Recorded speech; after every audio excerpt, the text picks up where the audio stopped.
하나님께서 여러분들에게 크신 은혜를 베푸시기를 간절히 소망합니다. 오늘 말씀은 바울의 3차 전도 여행의 끝말에서요, 에베소에서 있었던 일을 기록하고 있습니다. 사도행전 19장 21절 말씀 보면 이 일이 있은 후에 바울이 마게도냐와 아가야를 거쳐 예루살렘에 가기로 작정했다, 이렇게 시작을 하고 있죠. 이 일이 있었다는 건 뭐냐? 사도 바울이 에베소에 가서 3개월 정도 회당에서 가르치다 유대인들이 몰아내서 두란노 서원이라는 데 가서 2년 동안이나 성경을 가르치죠. 그래서 2년간의 많은 구원의 열매들을 보게 됩니다. 많은 사람들, 헬라인과 유대인들이 그리스도를 믿게 되고 그 성공적인 사역을 이제 마치게 됐을 때요, 이제 1차와 2차와 마찬가지로 예루살렘에 돌아가서 자신의 성교를 보고하기 위해서 그 계획을 세우죠. 마게도냐의 아가를 거쳐간다 했을 때는 1차, 2차 선교여행, 특별히 2차 선교여행 때 개척했던 교회들을 방문하면서 거기서도 그 형제 자매들을 권면하고 세워주고, 또한 에베소에서 있었던 사역들, 3차 전도의 사역들을 말하고요. 특별히 예루살렘에 가는 시점은 주로 6월절을 맞춰서 갔던 것을 볼 수가 있습니다. 6월절 맞춰서 가서 6월절을 지내면서 예루살렘에 있는 교회에 자신의 선교 보고를 하기 원했던 거죠. 그래서 그 후의 계획도 지금 같이 설명을 하고 있습니다. 거기에 갔다가 로마도 보아야 할 것이다. 3차 전도여행의 결론을 맺고 그 다음 전도여행도 계획을 한 거죠. 로마를 보고 그 다음에 나와서 서바나까지 가기를 원했는데요. 특별히 여기서 자기 돕는 사람 중 디모데와 에라스도 두 사람을 마게도냐로 보냈다라고 얘기하죠. 그들이 그 자신이 없는 그 지역 마게도냐에 세워진 교회들을 잘 세워갈 수 있도록 같이 동행했던 동역자들을 보내는 거죠. 여기서 제가 집중해서 보고 싶은 이 말씀의 요지는 바울이 이 모든 앞으로의 계획들을 작정했다라고 이제 이야기를 하고 있습니다. 영어로 보시면은 Paul resolved in the spirit 이렇게 써 있죠. resolved in the spirit. 결단했다, 다짐했다, 계획했다, 그리고 작정했다, 이런 말을 이제 쓰고 있는데요. 이것은 사도 바울이 그냥 그 한국말 성경에서는 이 in the spirit 이런 말이 번역이 같이 되어 있진 않아요. 근데 원어에서 보면은 resolve in the spirit, 그래서 정확하게 한국말로 직역을 하면은 성령 안에서 작정했다, 이렇게 번역이 되셨어야 합니다. 근데 개혁 개정에서는 이제 거기가 같이 안 들어가 있죠. 근데 중요한 거는 우리가 하나님의 백성으로서, 하나님의 자녀로서, 그리스도의 제자로서 작정을 하고 계획을 하고 결정을 하고 다짐을 하고 결심을 할 때 성령 안에서 결정하고 작정해야 된다라고 말씀을 하시는 거죠. 여러분들, 우리가 새해 우리 첫 주나 새해를 계획할 때 우리가 다짐을 하죠. 영어로 이제 resolution이라고 해요. 그래서 나는 올해 꼭 살을 몇 킬로 빼야지, 나는 어디를 꼭 여행을 가야지, 나는 꼭 매일매일 성경을 읽어야지, 매일매일 기도를 해야지, 그런 New Year's resolution 여러분들 다 하시죠? 근데 우리 이제 지금 딱 그거를 돌아보니까 좋은 시점이 있죠. 왜냐면 6월 마지막 주이기 때문에 지금 2025년에 반년이 지나갔습니다. 그래서 첫 해를 시작하면서 계획했던 것이 잘 다짐이 진행되어지고 있나 한번 리뷰할 수 있는 시간이 필요하죠. 여러분 어떠세요? 연초에 했던 계획들이 좀 많이 지켜지고 그 다짐들과 결심들이 행해지고 계신가요? 우리가 이것을 특별히 이 사도 바울을 통해서 봤을 때 우리가 그리스도를 따르는 모든 사람들이 이러한 작정이 매일매일 삶 가운데 필요한 것을 저희가 볼 수가 있습니다. 특별히 이것이 성령 안에서 가능하다 얘기를 하고 있는 거죠. 예수님께서 말씀하시죠. 우리는 육에서 난 사람들이 아니라 영에서 난 사람들이다. 우리 전에는 우리 영적으로 죽어있는 상태에 있었는데 성령께서 나를 거듭나게 하셨다. 그래서 그리스도 안에 있는 사람들은 모든 사람이 새 피조물이다 라고 고린도서에 나와 있죠. 성령으로 거듭난 사람들 정체성이 완전히 바뀐 상태인 거죠. 세상에 속한 사람들도 아니고 사단에게 속한 사람도 아니고 우리는 성령에 속한 자들이다. 성령께서 나의 영혼을 새롭게 하셨기 때문에 내가 하는 결정과 내가 하는 다짐과 내가 하는 계획들이 다 성령 안에서 이루어지고 있다라고 말하는 거죠. 그것이 성령의 열매들인 거죠.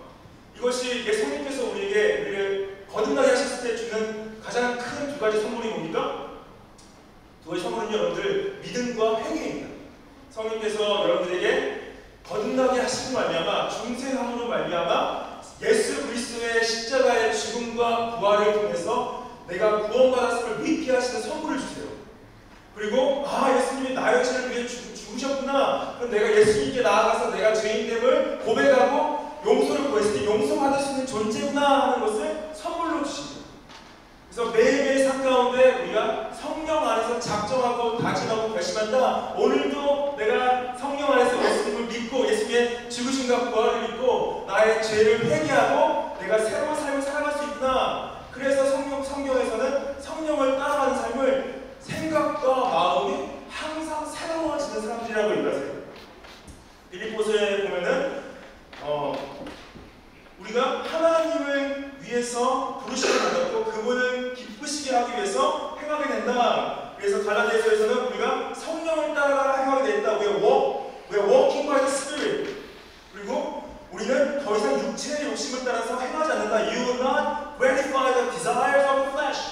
그래서 우리는 더 이상 성령 안에서 거듭난 자들은요, 육신의 욕심, 육체의 욕망, 세상의 갈증을 따라서 사는 사람들이 아니라 성령으로 거듭난 사람들은 우리가 성령의 디자이어, 성령의 갈망과 하늘의 것들, 그래서 우리는 이 세상을 향해 나가는 사람들이 세상 나가는 게 아니라 천국을 향해 나가는 사람들인 거죠.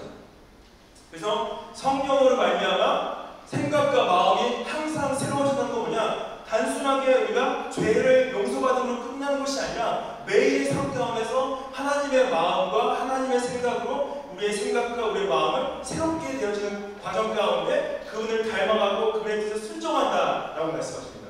근데 좀 아쉬운 건 뭐냐? 성령이 살아계시고 성령께서 내 생각과 마음을 새롭게 하시는 중인데 우리가 우리의 생각과 마음을 다른 것들로 채우고 있다는 거죠. 세상의 것들과 세상의 욕망과 세상의 욕심과 하나님의 계획이나 하나님의 뜻과 상관없이 나의 계획과 나의 뜻으로 작정하고 다짐하고 있는 것이 문제인 거죠.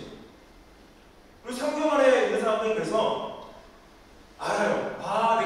내가 성령을 따라가고 있구나. 아니면 내가 나의 욕망을 따라가고 있구나. 그걸 인지하는 사람.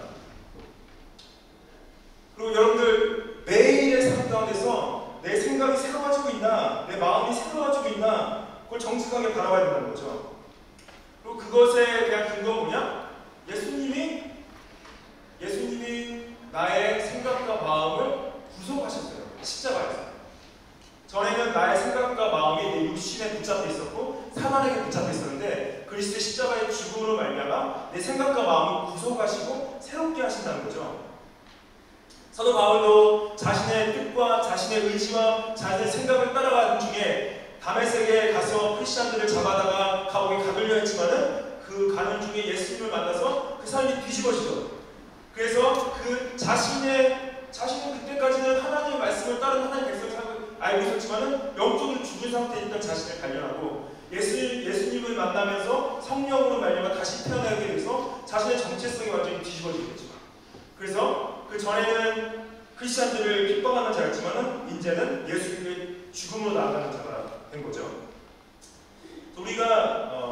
우리의 결단과 작정함은 뭐냐? 여러분들이 매일매일 하시는 계획과 다짐들은 뭐냐? 성령 안에서 여러분들의 정체성이 완전히 바뀌었기 때문에 가능하다고 말씀하시고요. 놀랍게도 성령께서 우리가 그런 다짐과 작정을 할 때 우리 연약함을 아신다고 로마서에서 말씀하고 계십니다. He knows that we are weak. 그리고 성령께서 우리를 도우신다고 말씀하세요. He helps you in your weaknesses. 그래서 힘으로 되지 않고 능력으로 되지 않고 오직 하나님의 영으로 된다라고 스가랴가 예언을 하고 있습니다. 여러분들 매일의 삶 가운데서 성령으로 살아가기 원하시죠? 저는 매일의 삶 가운데서 성령님을 따라 살기 원합니다. 왜냐하면 기성적으로 내 죄성 가운데서 나의 욕심과 나의 육체의 욕망들로 말미암아 그리스도를 따라가지 못하게 하는 방해들이 있어요. 근데 내가 그것을 보고 내가 어느 하루도 나의 욕심과 나를 따라가는 것이 아니라 성령을 따라가기 원한다라는 다짐이 있어야 되는 거죠. 그것이 여러분 하루를 시작할 때 이렇게 시작하셔야 돼요. 기도의 자리가에 나가셔서 말씀의 자리가에 나가셔서 예수님, 내가 오늘도 예수님 따라가는 데 있어서 내 자신을 부인하고 나의 십자가를 지고 예수님을 따라가겠습니다. 자신을 부인하지 않으면 계속 나 자신을 쫓을 수밖에 없습니다. 그게 우리의 직성인 거죠. 그리고 여러분들 이 성령 안에서의 다짐과 작정은요 대단한 게 아니에요. 물론 내가 무슨 5년 안에 이걸 이루겠다, 10년 안에 이걸 이루겠다, 그걸 이제 하지 말라는 게 아니라 오늘 하루를 작정하고 다짐하고 결심하고 계획할 때 오늘 하루 가운데 진정 현실적인 변화가 있어야 된다는 거죠. 내가 오늘 만날 사람들, 내가 가서 일할 때 일하는 직장에서, 그리고 내가 가서 공부하는 학교에서 공부를 할 때, 그리고 내 가정에서 자녀를 돌보고 가족을 돌볼 때 하는 결정들, 말들, 생각들, 그런 것들이 나의 의지와 나의 생각들이 아니라 성령님의 인도하심 따라 그걸 합용하신다는 거죠. 성령님으로 인도하신 자를 할 때 그 가운데 진정한 기쁨이 있다 말씀을 하십니다. 성령이 역사하지 않는 건 되게 단순해요. 기쁨이 없어요. 괴로워요. 성령이 역사하신 때는 감사함이 있고 회복이 있고 기쁨이 있다는 거죠. 근데 여러분들이 하시는 결정 하나하나가 굉장히 하나님께서 사용하시는 거 아시죠? 말 한마디 하시는 거, 생각 하나 하는 거. 그래서 물론 우리가 직장이나 가정이나 어떤 학교 안에서 그리스도인이다라고 말하고 그리스도의 복음을 증거하는 것이 쉽지 않습니다. 근데 여러분들이 그 자리에 계시기 때문에 그 자리에 소망이 있는 거예요. 여러분들이 그 안에서 살아내시고 그 성령을 따라가시는 그 기쁨 가운데서 여러분들을 바라보면서 사람들이 예수님에 대한 소망을 발견할 수 있다는 거죠. 마치 소금이 음식에 들어갔을 때 그 맛이 살아나듯이 여러분들이 그 자리에 계실 때에 예수 그리스도 소금으로서 그 자리가 맛이 나게 된다는 거죠. 그래서 여러분들 우리가 복음 안에서 성령님 안에 있다는 건 뭐냐? 성령님 안에 있다는 것은 나의 계획과 나의 다짐과 나의 작정. 그래서 그것이 나의 뜻을 이루는 다짐이나 계획이나 작정이 아니라 하나님의 뜻을, 하나님의 나라를 이 땅 가운데 이루는 다짐과 작정하고 여러분들의 한 분 한 분 삶을 통하여서 오늘 하루를 통하여서 하나님께서 이루어가시고 있습니다. 오늘 메인 그 이야기는 뭐냐면 에베소 사람들이 데모를 해요. 소동을 일으켜요. 그래서 23절에 보면은 이제 이 도로 말미암아 적지 않은 소동이 있었다. 그래서 여기서 이 도는 영어로 보시면 the way라고 있죠. 이 the way는 뭐냐면은 구원의 도, 구원의 길, 예수님의 길, 복음의 길. 그래서 이 복음을 말할 때 이 도를 얘기하는데 그 한국에서 만나시는 분 중에 도를 아십니까? 그분들 도를 말하는 게 아니라 예수님의 길을 말하는 거죠. 그래서 예수님의 길을 말할 때 이때 사람들이 에베소에서 가장 큰 신전이 있습니다. 아데미 신전이 있었는데 아데미 신전이 얼마나 컸으면요. 그 신전 자체가 거의 길이가 120m 되고 두께가 한 60m 정도 있어요. 엄청나게 큰 당시 저도 신전 중에 어마어마한 신전이었고요. 그 신전 주위로 그 아데미 상을 만들고 그 신전의 모양을 따서 그 슈마인을 만드는 문장색을 만드는 사람들이 있었어요. 그 사람들이 굉장히 많았고요. 당시 에베소의 그 아데미 신전을 방문하고자 많은 주위 사람들이 거기 방문했을 때 그 신전 주위에서 밥도 먹고 잠도 자고 여러 가지 비즈니스를 해가지고 그 신전을 통해서 돈을 버는 사람들이 너무나 많았어요. 근데 특별히 놀랍게도 여러분들 복음이 전해지자 어떤 일이 있었냐? 사람들이 이 신전의 그 은장색들과 우상들을 안 사기 시작한 거예요. 어느 정도 안 사냐면 정말로 매출이 막 급감을 한 정도로 안 산 거예요.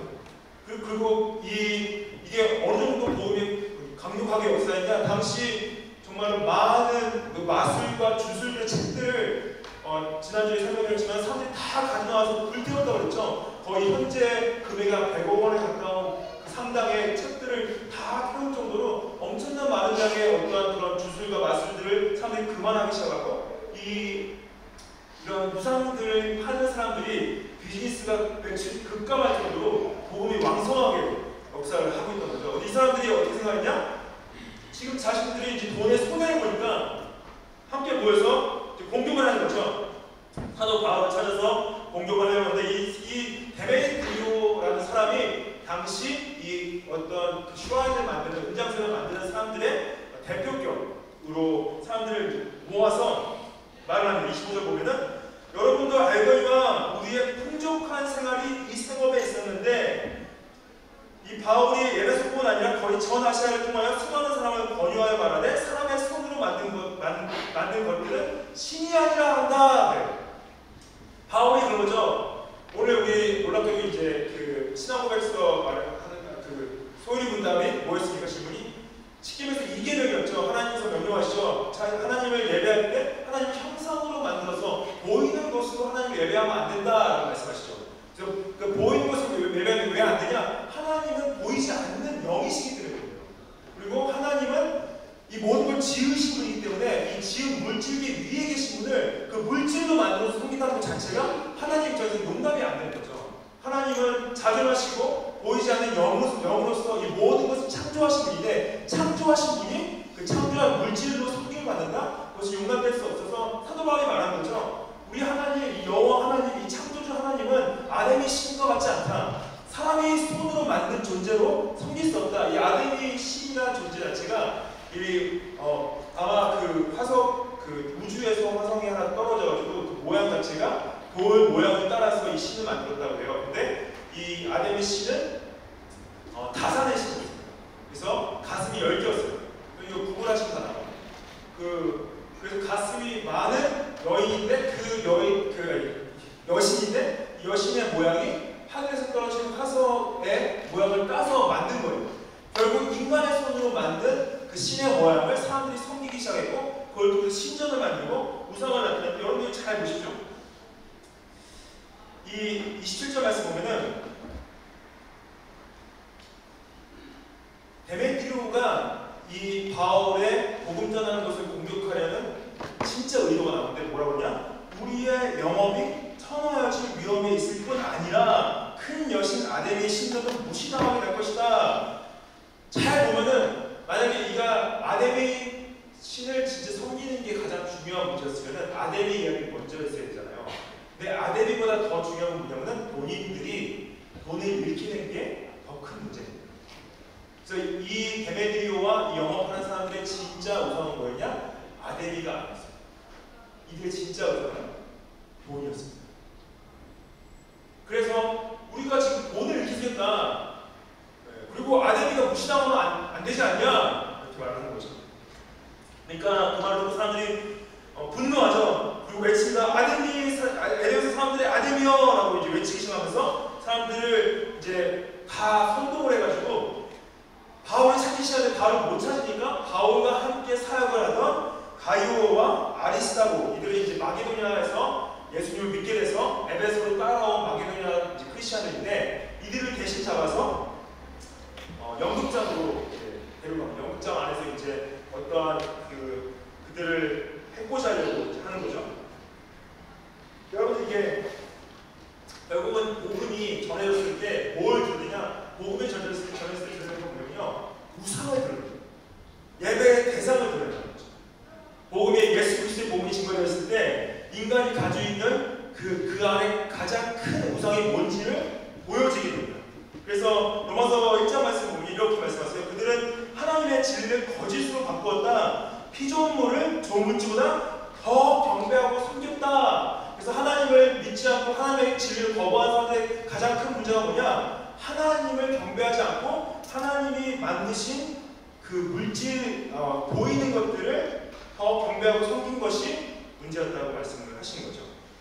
그래서 팀켈러 목사님이라는 분이 이 우상이라는 것을 정의할 때 뭐라고 말씀하셨냐? 결국 우상은 뭐냐면 하나님께서 우리에게 많은 좋은 것들을 주셨어요. 우리에게 가족도 주시고 돈도 주시고 여러 가지 일도 주시고 했지만은 그 좋은 것들, 하나님의 은혜로 주신 그 선물들을 하나님보다 더 중요하게 생각하시는 것이 우상숭배다. 그런 말씀합니다. 예를 들어서 하나님께서 여러분에게 가족을 주셨는데 가족이 하나님보다 더 중요한 거예요. 여러분들에게 선물로 돈을 주셨는데, 물질을 주셨는데 그 하나님보다 그 돈이 더 중요하게 된 거죠. 그리고 여러분들에게 일을 주셨는데 그 일을 선물로 주셨는데 하나님보다 그 일이 더 중요하게 된 거죠. 하나님께서 여러분에게 선물로 여가 생활을 주셨는데, 취미 생활을 주셨는데, 어느 순간 그 취미 생활과 여가 생활이 하나님보다 더 중요하게 되는 것이 우상, 그것을 복음이 들어왔으면요, 자신의 우상이 보여지기 시작합니다.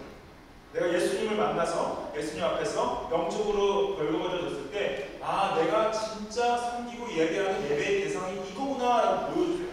어떤 분들은 그게 자신의 건강일 수도 있고, 어떤 분들은 그게 자신의 어떤 안정일 수도 있고, 그런 것들이 하나님께서 그걸 보여주신다는 거죠.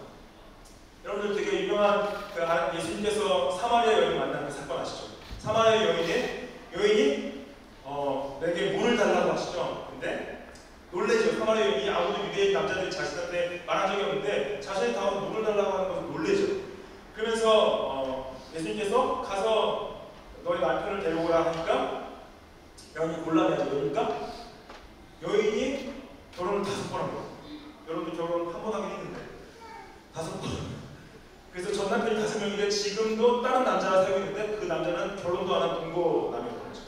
그래서 5명의 남편이 있었고 동거남이 있었는데, 그러면서 예수님께서 뭐라고 하세요? 그 여인에게 내가 너에게 주는 물을 마실 때는 영원히 목마르지 않을 것이다. 좀 뜬금없이 들릴 수 있죠. 그게 뭡니까?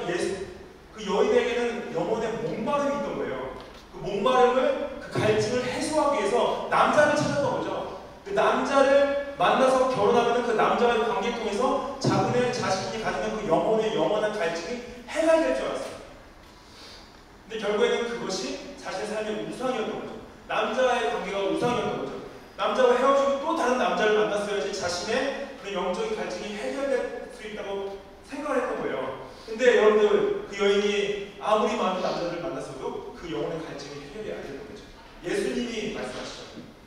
그 영혼의 갈증은 그 깊이가 영원하기 때문에 영원한 존재가 그 마음의 갈증을 채워줘야 된다. 내가 그러다. 그러면서 예배에 대한 말씀하시면서 여기도 아니고 예루살렘도 아니고 하나님의 영광과 진리로 예배할 때가 올 것이다. 그게 예배에 대한 말씀이라는 거예요. 내가 누구를 예배하고 있냐는 게 중요하다는 거죠. 어디서 예배하고 있냐 다 중요한 게 아니라, 이거 내가 중요한 건 누구를 예배하고 있냐. 여러분들 무엇을 예배하고 사시고 매일의 삶 가운데 복음이 역사하는 거면요, 그 삶 가운데 내가 무엇을 예배하고 사는지를 보이는 거예요. 내가 하나님을 예배하고 삶을 살고 있는지. 여러분들 되게 우리가 이제 제가 이제 이 영화를 보진 않았는데 불의 전차라는 영화가 있어요. Chariots of Fire. 혹시 보신 분 계십니까? 이게 이제 1981년도에 아카데미 작품상을 이제 수상한 영화인데요. 이 영화 내용, 불의 전차의 내용이 뭐냐면 배경이 1924년 파리 올림픽이 있어요.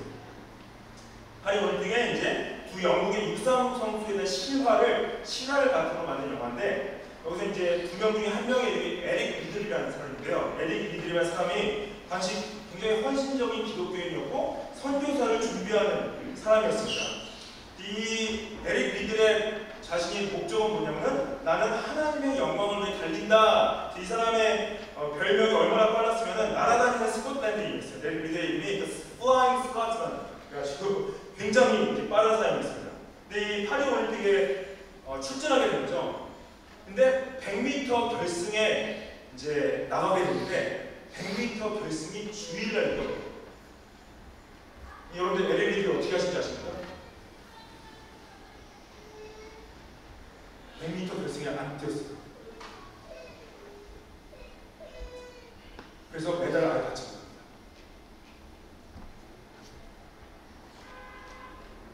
그게 엄청난 사건이었어요.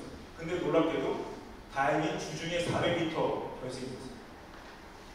400m 결승에 나가서 금메달을 땄다.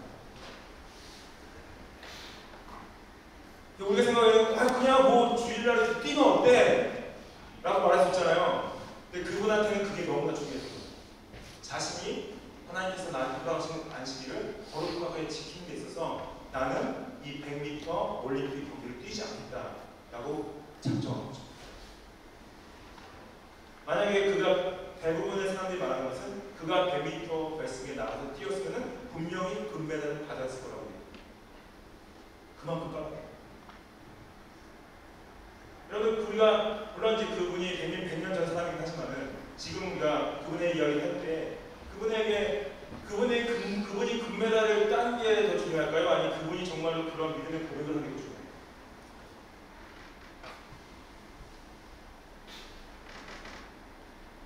우리가 누가 주일날 운동하는 것을 함부로 정죄하거나 판단하자고 얘기하는 거예요. 오해하지 마십시오. 각자가 하나님 앞에서 정말로 결정하셔야 될 부분들이에요. 근데 우리가 내 삶의 가치에 있어서 어떠한 것을 예배하고 있는가는 자신만이 알고 있습니다. 여러분들 예수님이 더 좋으세요? 그것보다 예수님이 더 좋으세요?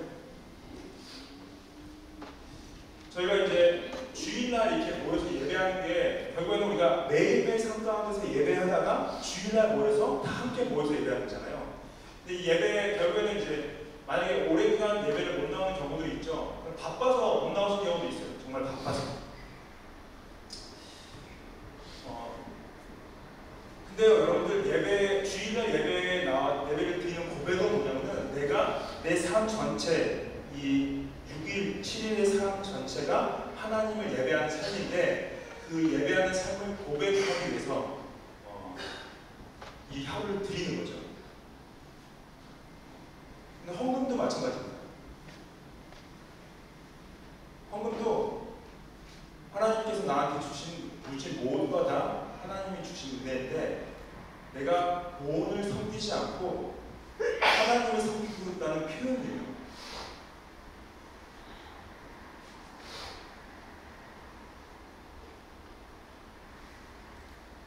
여러분, 저는 여러분들의 마음을 읽을 수가 없고요. 여러분들 자신만이 아십니다. 내가 정말 무엇을 예배하고 있는지, 무엇을 목적 삼고 있는지 자신은 아시는 거죠.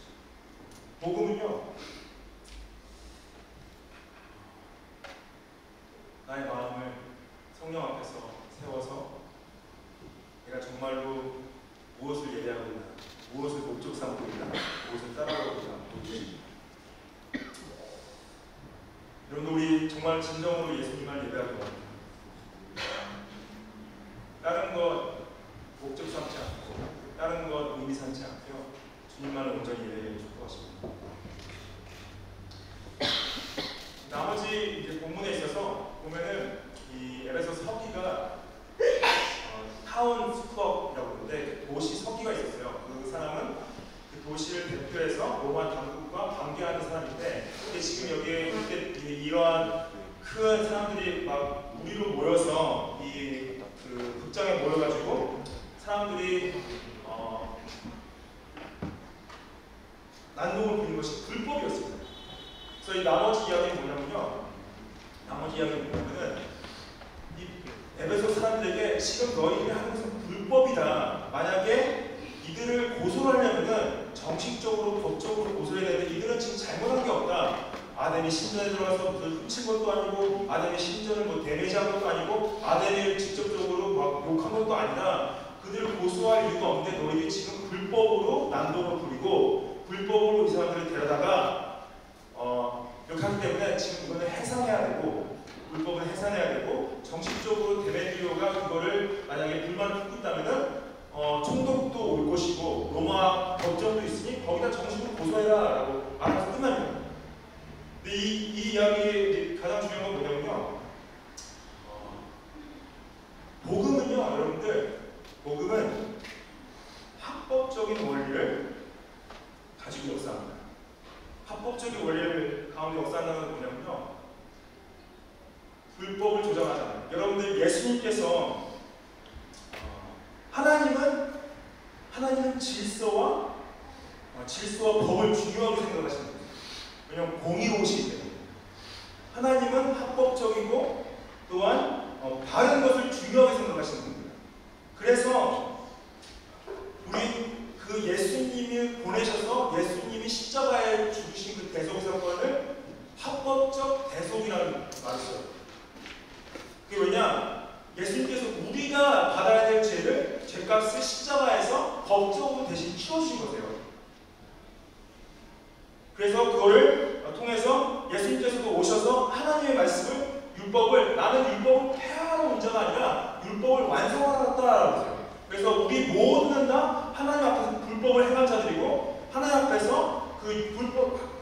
성경을 지킬 수 있는 존재가 아무도 없습니다.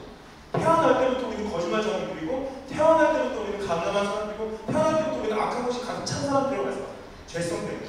근데 예수님께서는 태어날 때 죄가 없으신 분이 태어나셔서 하나님의 율법을 다 지키시고 완성하시고 안식일의 주인 되시고 율법의 주인 되셔서요, 그분을 믿는 모든 자들은 하나님 앞에서 법적으로 의롭게 서는 거예요. 그래서 우리가, 근데 이게 무슨 의미냐면, 그래서 그 은혜로 말미암아 구원을 받은 우리는요, 모든 것을 합법적으로 하기를 원하십니다. 근데 이것을 오해하지 마시고, 율법주의랑은 달라요. 율법주의는 뭐냐면 율법을 순종하는으로 말미암아 내가 하나님 앞에서 의롭게 설 수 있다라고 하는 건데, 율법주의를 말하는 게 아니에요. 우리는 그 아무도 율법을 순종함으로 하나님 앞에서 의롭게 설 수 있는 존재가 아무도 없어요. 근데 하나님의 그 은혜로 말미암아 예수님 안에서 합법적으로 우리가 의인으로 칭의 받아서 하나님의 법정 앞에서 의인으로 섰을 때, 그 의인으로서 살아가는 그 삶은 합법적인 삶을 살기 원하신다는 거예요. 불법을 원치 않으세요. 당시 바울이나 같이 함께했던 동역자들이 불법을 행하지 않았습니다. 물론 우리가 이거 있어요. 만약에 여러분들이 회교도 나라에 가시잖아요. 회교도 나라들은요, 회교도 나라들은 그 무슬림 그 정부가 항상 법적으로 복음을 정하지 못하게 합법화 시켜요. 그리고 교회를 가는 걸 불법화 시키고. 근데 그러면 그러한 정부 가운데, 그런 나라 가운데 있을 때 어떻게 하냐? 그 정부 위에 계신 하나님이 합법하심을 봐야 돼요. 그래서 만약에 내가 교회를 못 가게 하는 법이라든지 예수님을 증거하지 못하는 법이 있다, 그런 그 하나님의 법을 대적하는 법이기 때문에 우리는 하나님 앞에서 합법하기 더 중요합니다. 설령 그것이 그 나라의 불법이라 할지라도 그거 분별이 필요하죠. 동시에 근데 이 우리가 사는 이 호주 땅 가운데 있는 법 중에 그것이 하나님의 뜻을 대적하지 않고 하나님의 질서 가운데 있는 법들이다, 그럼 우리가 그걸 지키도록 부름을 받았단 말이죠. 크리스천으로서 우리는 불법을 행하면 안 돼요. 여러분들 어떠한 법을 약간 조금 사용해서 우리가 우리의 혜택과 우리의 이익을 위해서 거짓을 행한다든지 아니면 그런 속임을 한다든지 그걸로 부름을 받은 사람들이 아니에요. 우리가 아무도 보지 않아도 정말로 법을 지켜야 될 사람들을 부르심을 받았다는 거죠. 그것이 지금 이 말씀의 복음이 역사할 때요, 크리스천들이 이 사람이 이상해서, 왜 아무도 보지 않는데 좀 어기면 어때? 아무도 보지 않는데 그냥 뛰면 어때? 그런 존재들이 아니라 아무도 보지 않아도 나는 하나님이 보신다 라는 마음을 가지고 합법을 원하신다는 거죠. 여러분들 그럴 때 하나님이 영광 받으시는 거예요. 예수님의 죽으심은 우리를 위한 합법적인 사건이었고요. 또한 여러분들이 그 예수님의 죽으심에 함께 함께 연합함으로 말미암아 우리가 법적으로 의인된 자. 그렇기 때문에 우리 삶의 열매들이 하나님 앞에서 거룩하고 경건하고 우리로 더더욱더 세상 안에서 법을 잘 지키는 자로서 부르심을 받았습니다. 여러분들 복음 역사할 때요, 그 복음 가운데 정말로 성령을 말미암아 거듭난 자들은 우리 다짐과 결단이 그 하나님의 말씀 가운데 있고요. 그리고 또한 그 성령 안에서 보여주는 나의 우상들을 봤을 때 그 우상들을 쳐내고 하나님만을 예배하고, 또한 우리 삶 가운데서 거룩과 경건으로 이 땅에서 다르게 행하기를 원하십니다. 주님의 그 복음이, 역동적인 복음이 여러분들의 한 분 한 분의 삶 가운데 충만하게 역사하시기를 축복합니다. 같이 기도하시겠습니다.